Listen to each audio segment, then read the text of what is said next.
Let's pray. Salamat gid may namon galingit nun sa sining nga hapon sang ginahatag nimo nga pribilehiyo kag oportunidad nga kami nga imo mga kanakan makatipon sa pangamuyo, sa pag-iusa sa imo, sa dala sa amon mga pagpasalamat kag pagdayaw. Amo man ang pagdala sang amon mga pangabay.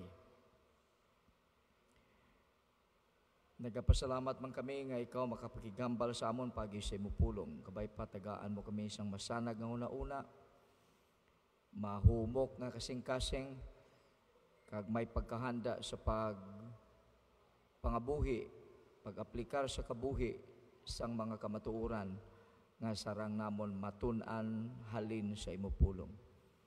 So, kabay pa nga ang balan ng Espiritu magapaghikot sa amon mga tagipusoon. Kag sa sina, madayaw ang imong ngalan, mahimaya ikaw. For in Jesus' name we pray. Amen. Moses the Emancipator. Munang aton nga pagtuon sa karon nga hapon. Si Moises nga emancipador or liberator or deliverer or redeemer. That's the meaning of emancipator. Exodus is the second book of the Bible, and it is a great book of emancipation. It is a great book of redemption. It is a great book of deliverance. That's Exodus all about. In the book of Exodus, God is pictured as the deliverer, the redeemer, the savior of his people from bondage. And this is the bondage from this is the deliverance from the physical bondage of the children of the Hebrews from the bondage of Egypt. Israel is the focus of the book of Exodus, the children of the Hebrews. And God's deliverance, God's great deliverance in the experiences of Israel is here pictured for us. Munang ginalaragway diri para sa aton, kagina siya nagalaragway man sang aton pagtubos, espirituhanon nga pagtubos, paagi sa aton nga deliverer, ang aton nga emancipador, ang aton nga redeemer nga amo si Ginoong Hesus. So the book of Exodus begins with Israel in Egypt. Mga mas o menos 400 anyos na sila at this time. Pila lamang sila sang pagdala sa ila dito ni Joseph, sang buhi pa si Joseph, 70 people coming from the land of Canaan. Nagkabuhi sila sa Goshen, hasta nga nagdalamo sila. Hasta nga hindi na mapunggan ang pag-explode sang ila populasyon.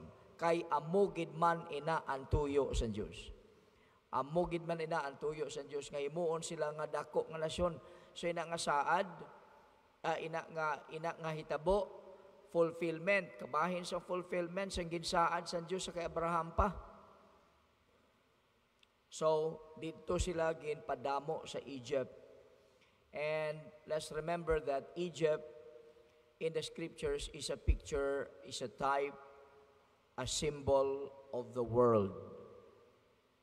Kumo simbolo sang kalibutan, ang Ehipto isa ka sosyedad nga naglabot sa summit, sa peak sang iya nga material prosperity, political prosperity, bisan pa sa teknolohiya and pleasure. Kag ang mga katawhan nagkontento na sa pagkabuhi nga nagasimba sa linibo nga mga Dios. At the time of Moses, or at the time of the Exodus, pila ka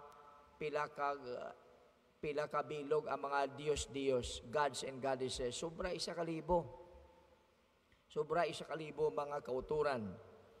And the people rejected the only true God of the Bible, the true God of the people of Israel, Yahweh or Jehovah, as they created their own gods to worship and to follow.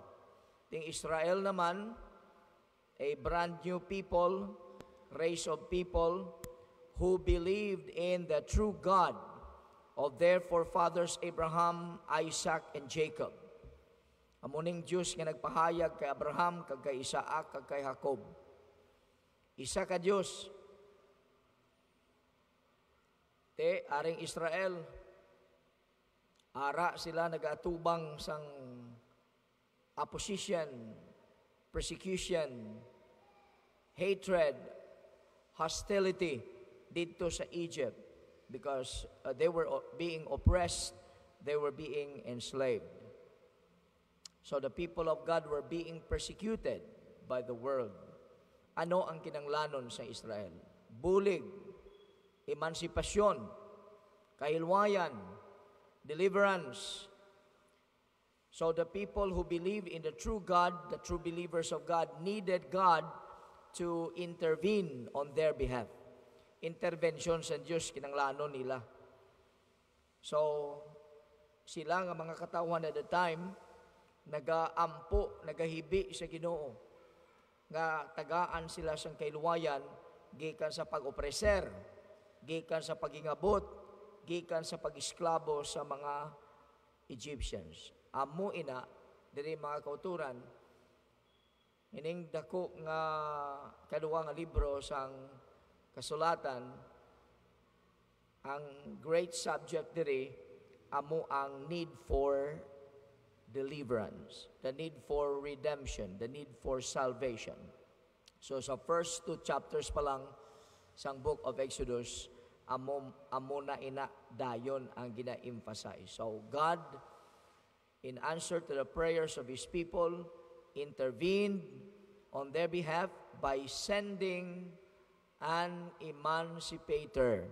Ang Diyos nagsabat sa ila pangamuyo, nagtamod sa ila kaimtangan, nagbatyag sang ila ginaagwanta, nagpadala sang emancipador. So munang istorya.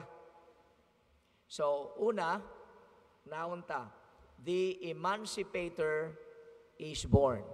So that's the first thing that we should note in verses 1 and 2 nga basa sa aton.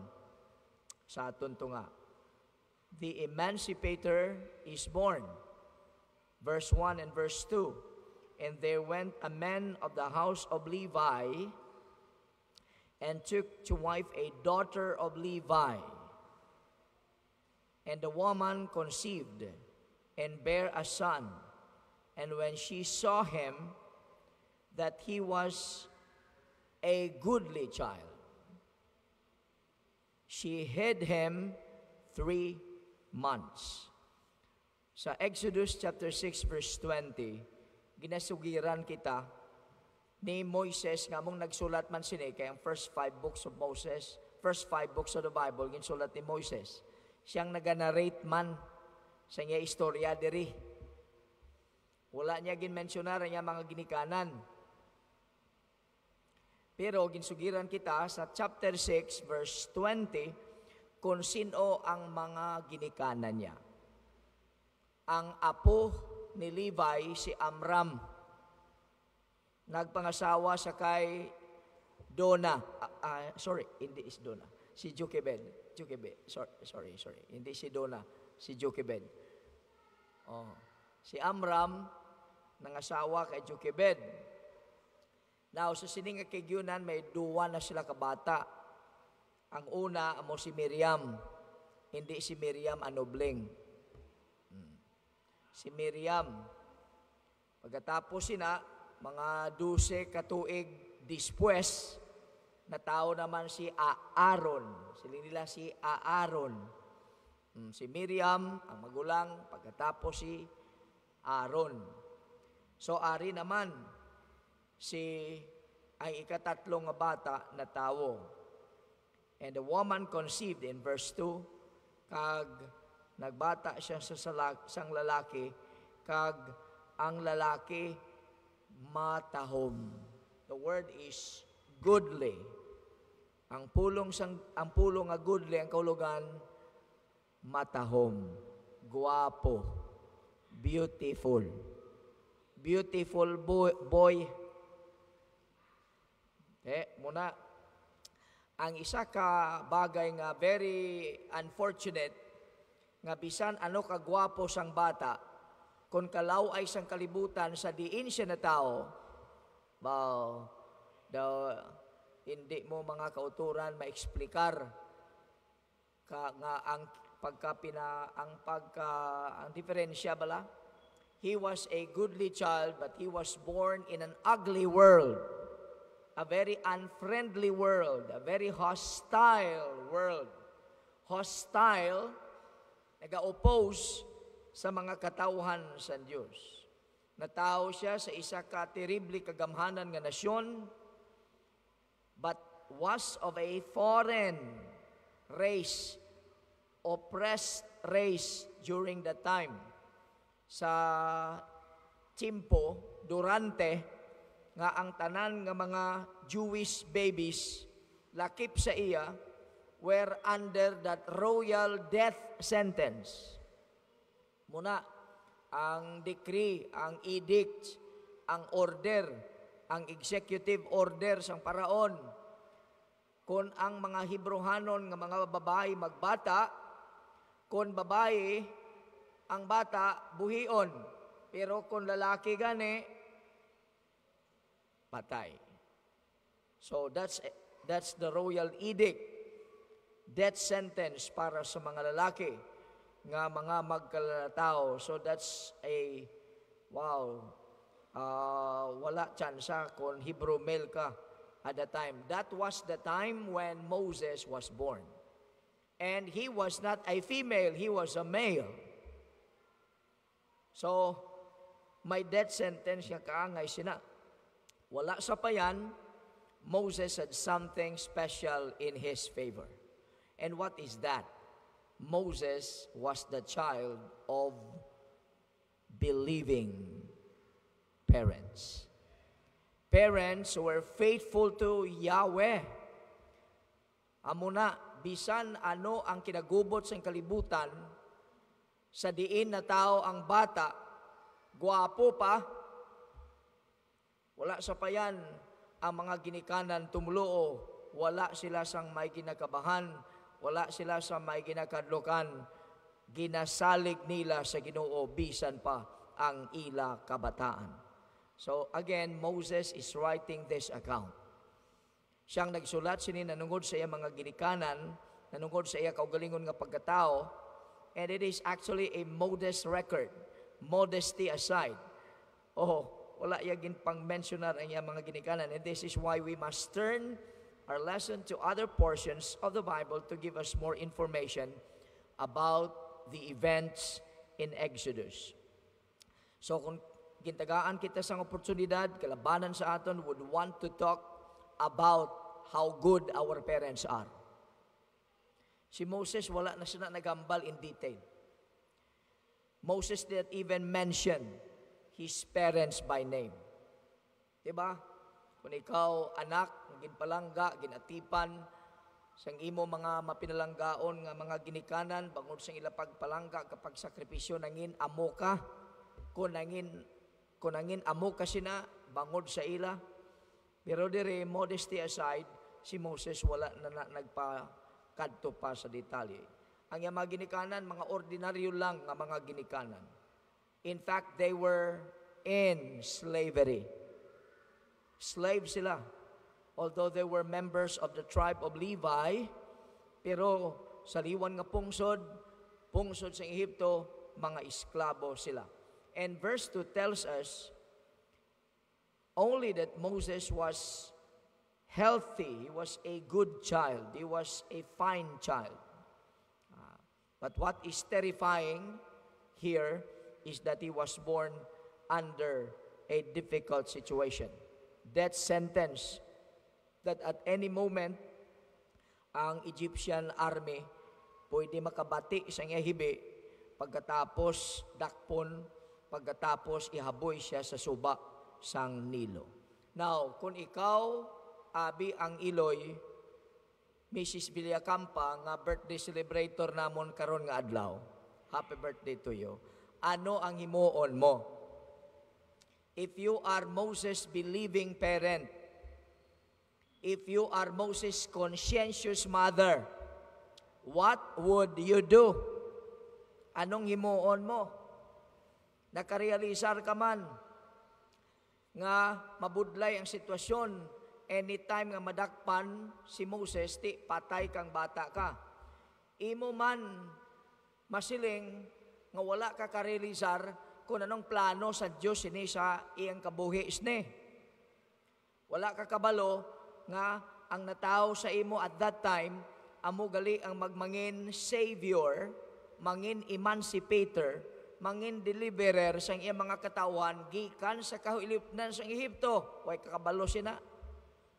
Way ka sa ihibalo sang isa ka bagay nga special about him. Way kakabalo kung anong purpose and plans ng Diyos para sa iya.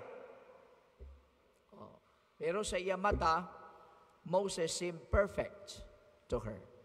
He was a beautiful child. The most beautiful baby she had ever seen. Sa mga ginikanan niya, bisan ano pa nang itsura sang ilabata, gwapo ginaya. May buhok man na kung wala. So, nung ginimo niya, intago iya si Moses. Pila ka bulan ang pagtago sa iya? Ara sa verse 2. 3 ka bulan nga gintago siya. With that constant fear, no, nga base pitik sintas mabalaan kag badakpan. Kung ginakugo siya, close sa iya nga dughan, kasiling siya permi kay Moses, to, hipos, hindi maghibi. Shh, hipos. Kay base madakpan ta. So, upod sa iya bana, sino ganing bana ni Jochebed? Si Amram. Si Amram. Ini wala lang nila ginhimo kay mga conscientious parents sila. Kag amunang natural parental instinct nga isecure halungan portira ng bata. Pero patinanta, may komentaryo ang writer sa Hebrews chapter 11 verse 23. Ginhimo nila yadto bangod sa ila pagtuo sa Dios. Hebrews 11:23 ginadescribe ang pagtuo sa mga ginikanan ni Moses. By faith, Moses, when he was born, was hidden 3 months by his parents. Why? Because they saw he was a good child, a beautiful child, and they were not afraid of the king's command. You see, by faith, they hid Moses because Moses was a good child. They knew that God has a purpose for him, although wala sila gid kabalo sa detalye anong tinutuyo sa Ginoo. Ang amon lang ginatag ni sa Ginoo sa amon nga kaygyunan, bisan na ano ka tumultuous, bisan na ano ka challenging, bisan na ano ka hostile sa kalibutan, pero ginhatag sa Ginoo ni amon imo nang amon bahin saligan namon ang Dios. Kag tugutan nga himuon sa Dios kung ano ang plano niya para sa iya. Nga wala nagakahadlok sa hari. So that's the first one. The emancipator is born. Second, the emancipator is found. Gintago, ari karon sa puan ng emancipador nga gintago. Verse 3, and when she could no longer hide him, nagadako ang batay. Meron na iti, gamay pa lang ang tingog. Sang ulihi, iti, dako na. Daw tingog na ni Pastor Hari. So, she took for him an ark of bulrushes. Ark, basket. Papyrus basket. Munang ark of bulrushes. Bulrushes. Butsilingon, sa Nile River, madamo sa mga papyrus reeds. Sa Ilonggo, parang tabunak. Huwag kang makabalo kung anong tabunak. Alang tsura niya, gagmay, kag mga malaba, gagmay kag malaba. Nga daw ang itsura niya, daw Chinese bamboo. Munang mga tabunak, Pastor Luel. Okay? So, munang Ark of Bulrushes. What is significant is this. Kaysa Hebrew, ang word nga ark, sa tsimpo ni Noah, amo man ang pulong nga gingamit sa basket that panawag sina waterproof basket made of papyrus reeds. Ark of bulrushes. And dubbed it with slime, aspalto, slime, and with pitch, and with a child therein. So, kung sa aton pasubong, parang ang baruto hindi masudlan sa tubig, ti banyusan alkitran. O kung aspalto, kabalo sina si Otto Jimmy. Sa magpangisda. So, kinanglan, di masudlan tubig. So, banyusan alkitran, banyusan aspalto. O kung basta himuon siya nga waterproof. So, naghimo sang basket sino gani? Si Jochebed. So, hindi lang siya babae sang pagtuo. Babae man siya sang prudence. Babae man siya sang kaalam. Babae man siya sang sensibility. Sensibleness. She was just a very sensible woman. Abi nyo mga kauturan, kami nga mga kabataan, nagapasalamat gid sa mga ginikanan nga masinaligon sa Dios. Nagapasalamat kami sa amon mga iloy, nga mga iloy sang kaalam, practically wise, mga ginikanan, mga iloy, nga very conscientious, tama ka responsable, ti amonis Jochebed mga kauturan, kag pagkatapos sina, ginbutang niyang yabata dito. And she laid it in the flags of the river's brink. The flags, the reeds. Sa bank of the river, mga reed. Munang tabunak, papyrus reeds. Munang flags. Hindi nang flag na, Hindi mo na. Mga reeds dito. So, hindi siya, kung ano ang currents, ang water, hindi siya madala dayon kay ginapunggan siya sa mga reeds. So, that's verse 3. And his sister, sinong yung sister? Way ang man ginpang mensionar? Sino?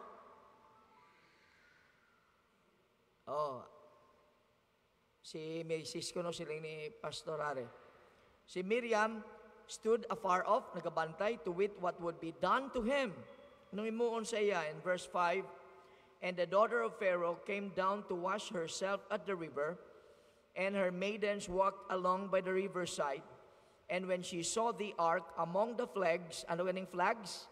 Reeds. She sent her maid to fetch it. And when she had opened it, she saw the child, and behold, the babe wept. And she had compassion on him, and said, this is one of the Hebrews' children. Pila ka mga bagay, kinalan, insidihon ta. Ini, tama na ka-familiar ng istorya, pero pila ka mga bagay nga daw hindi sa masami makita. Pat inanta, Exodus chapter 1 verse 22, ang sugo sang paraon, ang mga Hebrew male children ihaboy sa suba sang Nilo. Abi nyo, ulo ang gid, amo-amo sina ang ginhimo ni Jochebed. Wala yung ginhaboy, ginbutang sa suba sa Nilo. That is in the literal sense, Jochebed did exactly what Pharaoh said to do. Put her son into the river. Galing niya, ipagbutang sa suba na hindi patarasak, parang patay. She took care of him to put him in a waterproof basket, and then strategically floated him in the river. Strategically floated him in the river. Amo na, tama ka sensible ang ginhimo niya. And this he did, according to Hebrews 11, by faith. Dako nga example, mga kauturan, sa pagsalig, kag pagtugyan sa Diyos, kon ang welfare sang bata, kag ang puturo sang bata, ang paghahambalan. Dalayawon ang ginhimo ni Jochebed. She was a woman of great wisdom. Ginplanuhan niya ni, ginsaligan niya ang Diyos, ginplanuhan niya, kag nag-act, gin-act out niya plano. Lord, anong gusto mo nga himuon? Lord, anong gusto mo nga himuon para maprotehiran ng bata? And Jochebed did exactly did just that. He completely trusted God. And then, while abot sina, iya pagin sugo ang iya nga bata, kamagulangan nga bata nga si Miriam, bantayi, and try to find out what would happen to your brother. So ang iya mga actions were sensible, and that is indicated that she was trusting the Lord. So, when Moses' mother let go of the boat made of bulrushes, she gave up something precious, trusting that God would take good care of the baby and perhaps find a way to give that baby back to her. You know what? Amo gid exactly ang gusto sa Dios sa aton. Sa mga sarimuot nga sitwasyon sa pangabuhi, kaangay sini. Specific situation sa isa ka iloy, na tama ka hostile ang environment, tapos may bata ka pa kaangay sini. Amo ini ang oportunidad sa pagsalig sa Ginoo. And one thing is sure, God honors faith. That is the case here. God honors the faith of the mother of Moses. And look at the next verses, verse 5 and 6. And the daughter of Pharaoh came down to wash herself at the river. Abi nyo, intervention na ni mga kauturan sa Diyos. Ang prinsesa sa Ehipto, nagkadto sa sining isa ka bahin sa suba.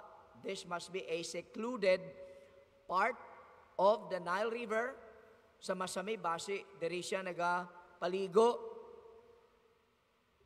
Pero tanawan nyo bala mga utod, nga aamugin ning tsimpo nga nagpaligo siya da. Una-unaan nyo bala. Kag nga ang sa kalaba, kabalo ka mo kung anong nga subang pinakalaba sa bilog nga kalibutan? Ang pinakalaba, Nile River. Kag ang Nile River din nakita, hindi sa Maranata, sa Ehipto. Basta laba gani sa Maranata kung makita na. Pero ang laba nga suba, dito na sa Egypt. Extended.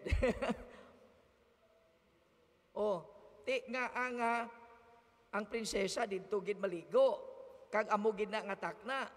And her maidens walked along by the riverside. Nga munog bantay nga dito gid naglakat-lakat sa higad sa suba. And when she saw the ark, nakita niyang basket among the reeds, bulrushes. She sent her maid to fetch it. And when she had opened it, she saw the child. And behold, the babe wept, and she had compassion on him, and said, "This is one of the Hebrews' children." Mga pila ka mga bagay, mga kauturan, makita mo sa verse 6. Pagkatapos nga nakita niya ang basket, anong nakita niya sa sulod ng basket? Bata. Pagkatapos, pag-open sa basket, anong ginimo sang bata? Naghibi ang bata. Paghibi sang bata, anong nabatsagan sang prinsesa? Hindi kaugot, hindi kainit, kundi kaluoy, compassion. Kaganong siling niya, isa ini sa mga bata sang mga Hebrehanon. So, abi nyo mga kauturan, anong makita nyo di? Matag nga makita nyo ang kamot sa Diyos nga nag-intervener para sa emancipador, para sa bata nga amo si Moses. It is now the hand of the Lord being revealed in this situation. The Lord is intervening in behalf of His people, graciously intervening. The sovereign God, the God of providence, is intervening in their situation. And this is what the Lord does. Amo ning ginahimo sa Diyos mga kauturan when you use common sense, like Jochebed, who demonstrated her faith in God and her wisdom and sensibleness, ang Diyos nga nag-honor sa iya pagtuo, ang Diyos nga soberano nag-intervener para on her behalf. So, providensya sa Diyos mga kauturan. So nakita si Moses, and then she was, of course, prinsesa siya eh. Kabalo siya sa sugo ni tatay niya, sang Pharaoh. Kabalo siya kung ano ang sugo, kung ang kabataan sa mga Hebrehanon ang pagambalan. And she was conditioned by that. She was conditioned by that decree, by that command, and by her culture. Ang upbringing, i-reject ang mga Hebrehanon, ng mga lalaki. But you know what? The cry of baby Moses was used by God to melt her heart. Sa Diyos, mga kauturan, wala siyang matig-ang at tagipusoon nga hindi pwede maghumok. Ginpahumok sa Diyos ang tagipusoon sang prinsesa. And God had this beautifully planned. Amo na ning daan ang plano sa Diyos nga hindi lang ma-deliver si Moses. Now there's an irony here. Ari ang God-appointed deliverer, gin-deliver ka gin-protect sang prinsesa sa mga katawhan nga kontra kag i-defeat sa ulihi. Nga dira gikan sa ila i-deliver ang mga katawhan sa mga Hebrehanon. So that's the divine irony there. But Moses was delivered because he would eventually be used by God to deliver his people from the bondage of Egypt. So, grabing Ginoo diri, iya gin-guide very skillfully ang mga sitwasyon. Una, okay, ang sitwasyon sa panimalay, ang pagbutang sa kay Moses sa suba sang Nilo, ang sulog sang Nilo, sa Nile River, the current of the Nile. Kadua, ikaapat, ang tagipusoon sang Pharaoh's daughter. Tanan ina, mga kauturan, kabalo kamo, nagsinanto sa plano kag tinutuyo sa Diyos. That's the hand of the sovereign God. That's the hand of the God of the providence. At that very moment was the very right time. Ari pa, naghibi ang bata. Nga wala, wala, naghibi. Sa mata sa Diyos, ang hibi ni Moses amo magapatandog sang tagipusoon sang bata nga babae sang paraon. Mahimo ginkusi sa Diyos si Moses, no? Hibi. Hibi. Kag naghibi si Moses. Oh, are. So the baby's cry and the woman's heart nag-updanay sa sining kay Giyunan. The baby's cry and the woman's heart. Pharaoh's daughter just could not pass this little baby by. Third and the last, the emancipator is cared for. The emancipator is cared for. Then said his sister to Pharaoh's daughter, "Shall I go and call to thee a nurse of the Hebrew women, that she may nurse the child for thee?" And Pharaoh's daughter said to her, "Go." And the maid went and called the child's mother. Isip-isipan niyo mga kauturan, ang mga hitabo. And Pharaoh's daughter said unto her, to Jochebed, "Take this child away and nurse it for me, and I will give thee thy wages." At ipana ni, may kabalo nga bata niya. Amo ang magahimo sang pagatipan, paghanas sa ila mismo nga balay, gini iswilduhan pa. And the women took the child, si Jochebed kag si Miriam, and nursed the child. And verse 10, and the child grew, and she brought him unto Pharaoh's daughter, sa nagakaigo nga takna, and he became her son. Meaning to say, he joined the royal court. Kabalo ka mo kung anong kulugan sina? That's actually an act of adopting the child. Di kung gin-adopt na ang child, ara na siya nag-join sa royal court, meaning to say, ginahatag na siya ang tanan nga rights and privileges, nga magmangin manunubli, kung ano ang palanublion niya gikan sa iya ginikanan. He became her son, and she called his name Moses. And she said, because I drew him out of the water. So, kita niyo yung istorya, si Miriam, sister ni Moses, nagsuggest sa prinsesa, mangita, pwede, makapangita ako sang pwede mag-atipan sa iya. She is not going to let her young brother forget it. Sa ulihi, okay Moses, akong nagsuggest sa prinsesa nga magpangita sang matipan sa imo, kag sino pa abing madumduman ko, kundi sinanay ta. So, using both the clever initiative of Miriam and then the need sang Pharaoh's daughter, gin-arrange sa Diyos mga kauturan ng pamaagi para nga si Jochebed in verse 9, amo ang maghatag sa nagakaigo godly training sa balay in his early years, kag ginswilduhan pa siya para sa paghimo sina. Kita mo na. Dapat napatay na tani. Pero ari karon ginatipan pa ang iya nga bata. Pagkatapos siya pang ginpaatipan. Suno sa iya orientation kung nano nga classes ng Hebrew education ang dapat ihatag sini. Abi nyo, muna, early years of training para sa mga bata na binigid sa aton subong Christian biblical training. Abi nyo, amo nang kinanglanon sa mga kabataan takaron to make our kabataans fit to what? To battle, to fight in life's battle and be what God wants them to be. Yan muna, klase sa edukasyon, ginatag sa kay Moses, mga kauturan. And this is a very, very interesting human interest story nga ginabasa ta mga kauturan. And God has something to tell us on every side of this story.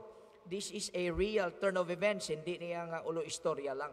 Real turn of events, and it shows how God really moves when we are what? When we are just what? Trusting Him.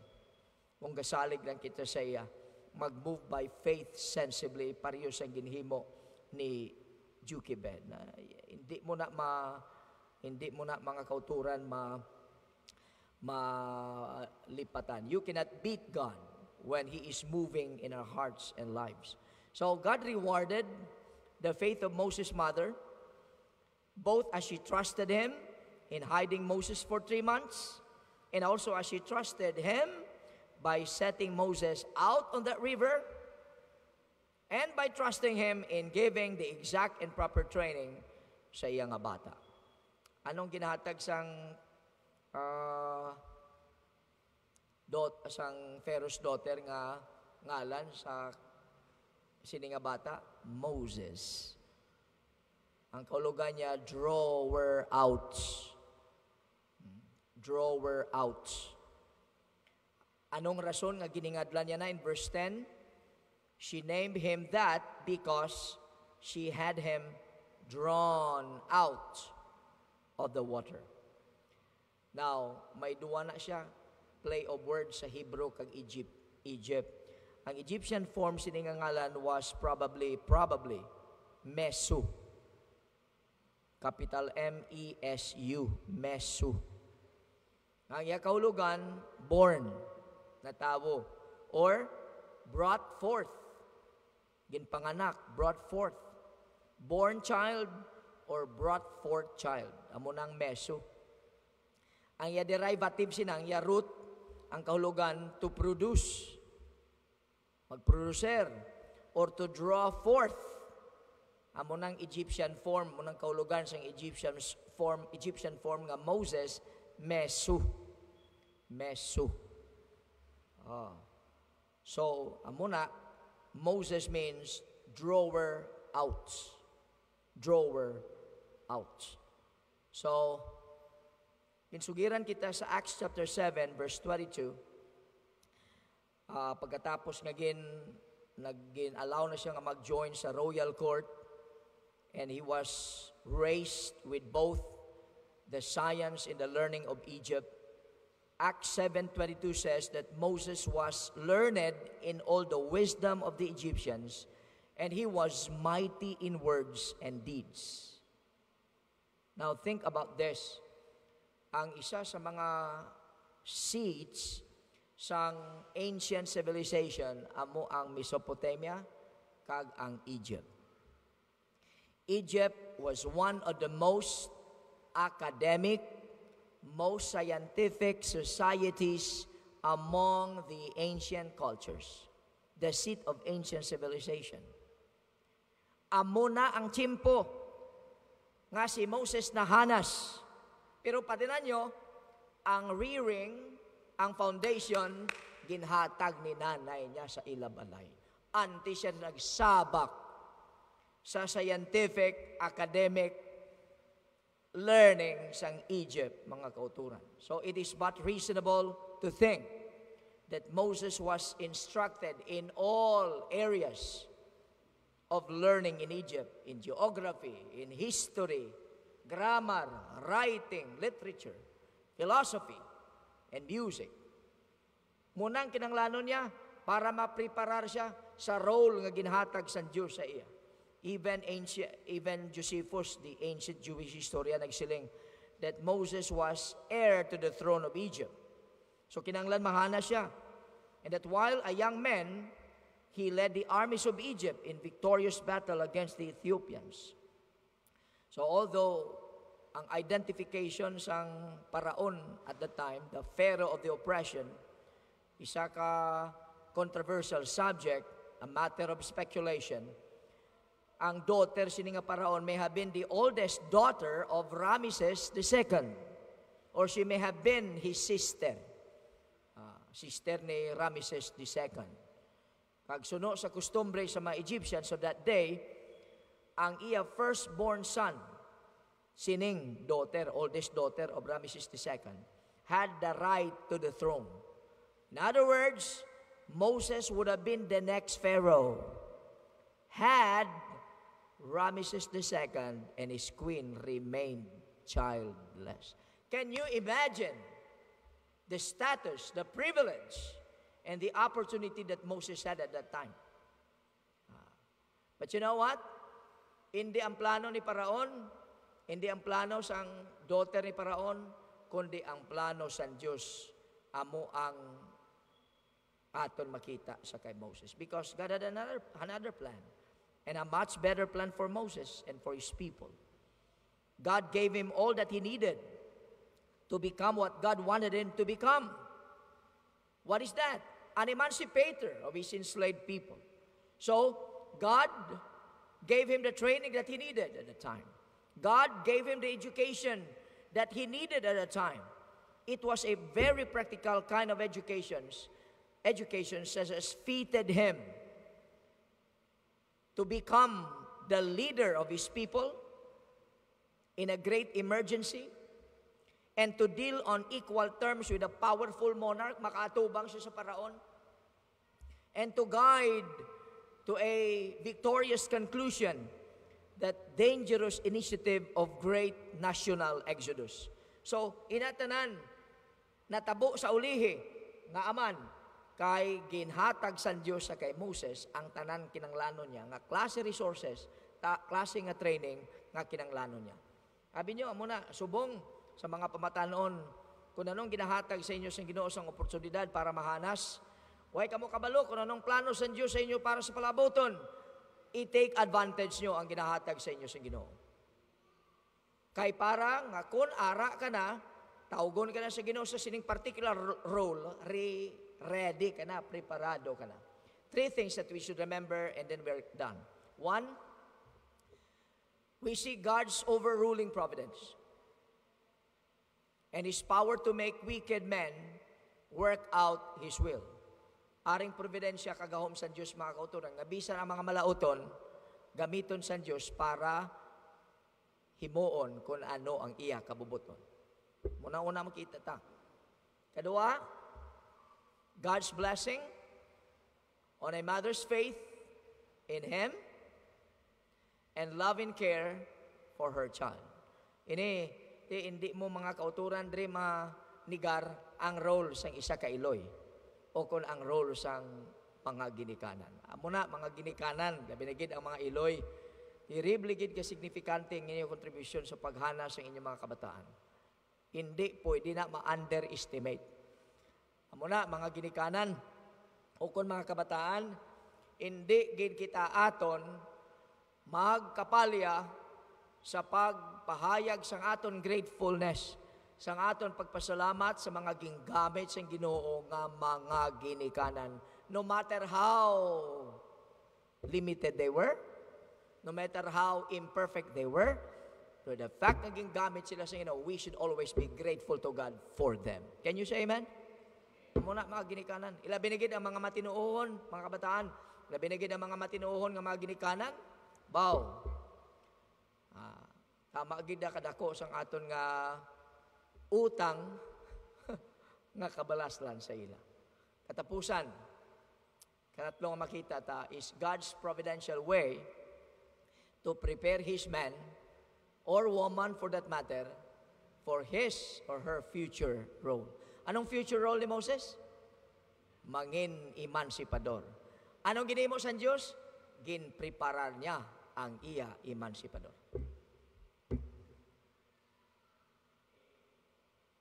That's God's providential way. Mangkot, kabalo na nga daan si Jochebed daw, nga mangin amo ng bata niya. Si Moses, kabalo nga mangin amo siya sina? Wala. Sino lang kabalo? Ang Diyos lang. Lesson sa aton, kung ano ang ginatugutan, ginpermisuhan sa Diyos, kabahin sang iya paghana sa aton, batunon ta. Himos lang ta. Kagsaligan ta siya. Amen? May namon nga Diyos, salamat sa imo pulong, amon nga napamalandungan sa karon nga hapon. Kabay pa ikaw na lamang ang magtandog sa amon mga tigipusoon. Agod yadtong mga leksyon magatudok, hindi lamang sa amon mga hunauna, kundi sa amon mga tagipusoon man. Kag magkabuhi, isang kabuhi nga may pagsalig, kaalam, kag pagkaresponsable. For your name's sake, we pray. Amen.